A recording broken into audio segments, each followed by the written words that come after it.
Welcome to Roosterville USA, your premier destination for uncovering the most fascinating, complex chapters of American history. I'm your host, the lead historian and writer for Roosterville USA, and today we're bringing you an explainer on blood on the border, Jayhawkers, bushwhackers, and the cycle of vengeance. We're going to be diving deep into what is arguably one of the darkest, most chaotic corners of the American Civil War. We're looking at the Missouri-Kansas border war.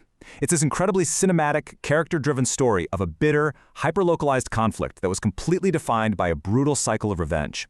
This is a story of neighbors fighting neighbors, where the line between a righteous cause and ruthless crime was just completely washed away. Okay, let's dive into this by asking a really foundational question. When exactly does a soldier stop being a soldier and start being a criminal? Well, in Missouri and Kansas, that question was pretty much impossible to answer. The guerrilla fighters out in this region, regardless of which side they were actually fighting for, operated entirely outside the normal strategic framework of formal armies. I mean, they didn't wear official uniforms, and they sure didn't follow the traditional rules of engagement. They were out there ambushing small army detachments, raiding civilian farms for supplies, and carrying out brutal personal vendettas. For the opposing forces trying to deal with them, this presented a massive, massive challenge. When captured, should these guys be treated as legitimate enemy combatants under the laws of war, or simply as civilian outlaws meant for the gallows? Section 1. Origins of the Border War. Now, to understand how this region descended into total lawlessness, we have to rewind slightly to look at the origins of this localized conflict, which actually predated the formal outbreak of the American Civil War. The roots of this entire guerrilla conflict were really planted with the federal passage of the Kansas-Nebraska Act back in May of 1854. Basically, this act allowed settlers in those territories to decide for themselves whether or not they were going to allow slavery. Almost immediately, you had abolitionists and pro-slavery settlers flooding into the region, sparking these incredibly intense, violent clashes that became known as Bleeding Kansas. And Missouri's western border was completely exposed to this highly volatile, politically charged territory. Those unprotected counties right along the state line became this incredibly vulnerable frontier, which set the perfect geographic stage for the relentless, devastating cross-border raids that would plague the region for a decade. So the combatants in this border war basically broke down into two primary factions. On one side, you had the Jayhawkers. These were Kansas-based, pro-union, anti-slavery fighters. And what's absolutely crucial to note here is that during the Civil War, many of these Jayhawker bands were actually officially sanctioned by the federal government as Union troops. Now, on the flip side, you had the bushwhackers. These guys were Missouri-based, pro-Confederate, and pro-slavery. Unlike the Jayhawkers, they were mostly self-organized groups of local young men acting as independent partisan rangers. But despite their obvious political differences, both sides actually shared a terrifying similarity. Their actions were heavily fueled by deep personal vendettas and fierce political zealotry. Section 2. The Radical Kansas Jayhawkers. Let's shift gears and focus our attention first on the key provocateurs on the Union side, because the aggressive tactics of the top Jayhawkers essentially poured gasoline on an already burning border. One of the absolute most prominent Jayhawkers was a man named James H. Lane. Lane was a leading radical Republican over in Kansas, and President Lincoln actually appointed him as a major general of the Kansas State Militia. While Lane took this official authority and used it to wage absolute havoc. He strongly believed in emancipation, and he actually went ahead and raised 2 black regiments completely without the permission or support of Washington. Leading a force of about 1,500 troops, Lane systematically sacked and plundered several Missouri towns, including Osceola, Butler, and Clinton. We're talking burning scores of buildings, liberating hundreds of slaves, and taking massive amounts of property back to Kansas. His officially sanctioned raids absolutely terrified the local slaveholding populace in Missouri. And this brilliantly illustrates the escalation on the Union side. Meet Charles R. Doc Jennison. He was another notorious Jayhawker leader who was commissioned to raise a volunteer cavalry regiment. Jennison's forces basically raided indiscriminately. In a final act of enmity, he issued this massive, sweeping ultimatum to the citizens of multiple Missouri counties. He flat out declared that neutrality was over. If you were a patriot, you had to fight. And if you were a traitor who fed, harbored, or protected the enemies of the Union, you were going to pay with your life and your property. He literally promised them that desolation will follow treason. But the reality of Jennison's raids was somehow even darker than his ultimatums. As the source material points out, the possession of movable wealth was taken as sufficient proof of secessionist disposition. Think about that for a second. Jennison's men often didn't care at all about a family's actual political loyalty. They basically used the chaos of the war as a really convenient excuse to violently plunder Missouri homesteads. So if you had wealth that they could take, boom, you were deemed a rebel, and your home was burned to the ground. Section 3. the Missouri Bushwhacker Retaliation. So, faced with these devastating, officially sanctioned raids, you better believe the inhabitants of western Missouri responded. Let's take a look at how their defensive measures rapidly devolved into some of the most legendary and lethal partisan warfare in American history.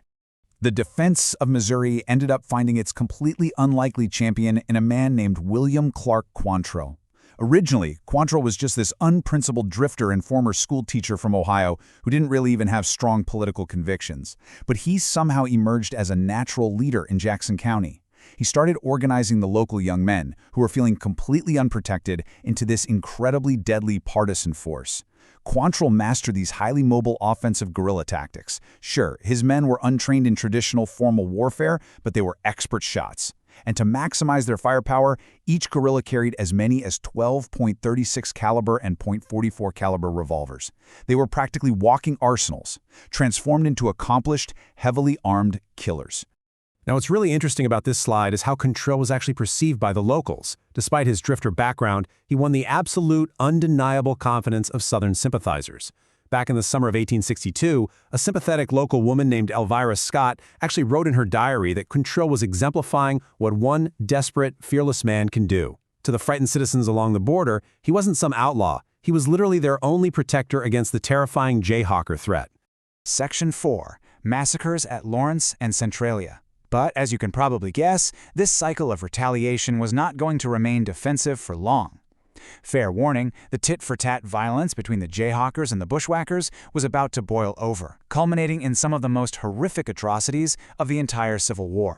In August of 1863, Quantrill led his raiders across the border directly into Lawrence, Kansas, which was the historic stronghold of abolitionist and Jayhawker organizations.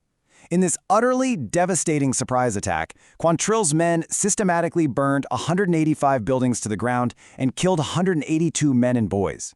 It was an astonishing, absolutely staggering death toll for just a single morning of localized violence. So the crucial point here is understanding the real motive behind this massacre. According to the universal testimony of the survivors in Lawrence, the attackers made their intentions crystal clear. They claimed they were there specifically to revenge the wrongs done to their own families in Missouri by Jayhawkers like James H. Lane and Doc Jennison. The total destruction of Lawrence was a direct, brutal eye-for-an-eye retaliation for the earlier plundering of Missouri.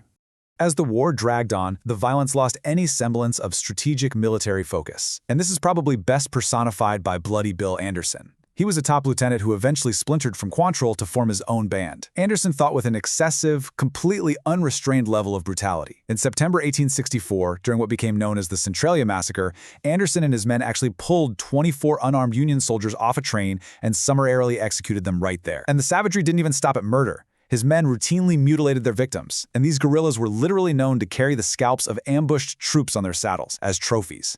Just incredibly grim stuff. Section 5. The Union Strikes Back. These massive atrocities, the burning of Lawrence and the absolute slaughter at Centralia, sent shockwaves all the way to Washington, D.C.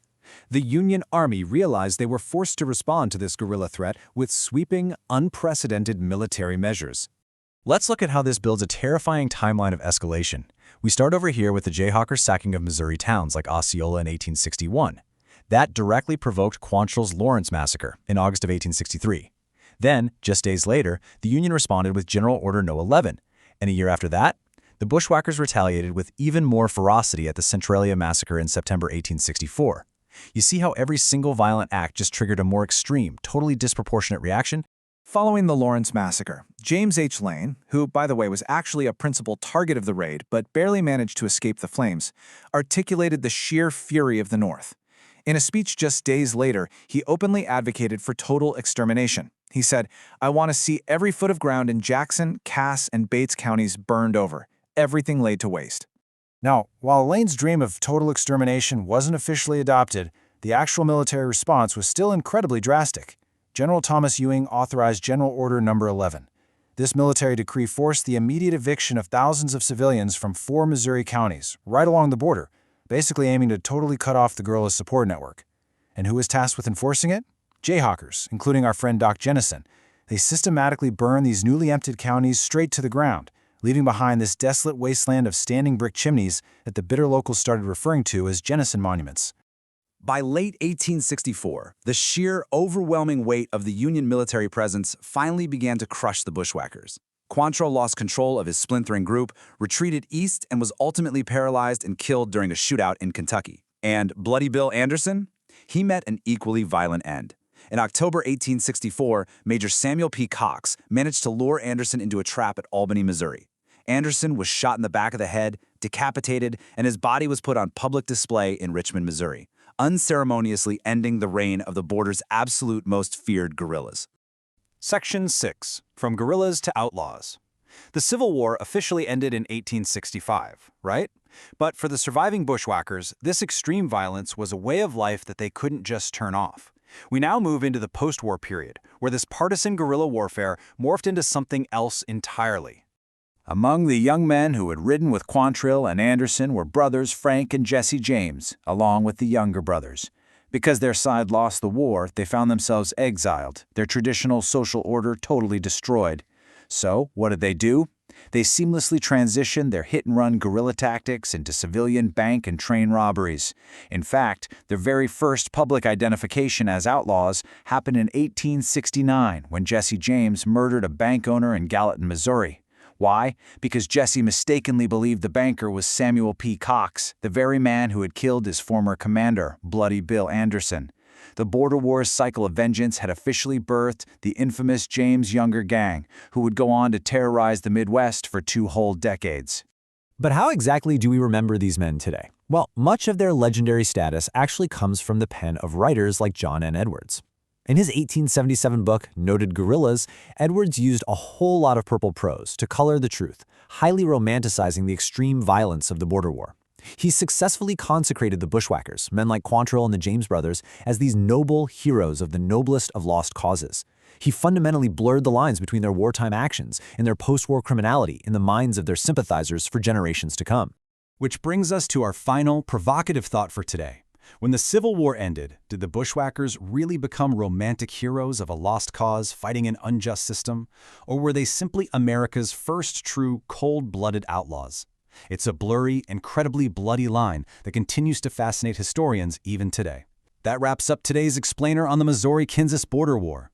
If you enjoyed this deep dive into the cycle of vengeance that helped shape the American West, please make sure to answer our standard Roosterville USA call to action. Hit that subscribe button, like this explainer, and share it with your fellow history buffs. I'm your host for Roosterville USA, reminding you that history is rarely ever black and white. We'll see you next time.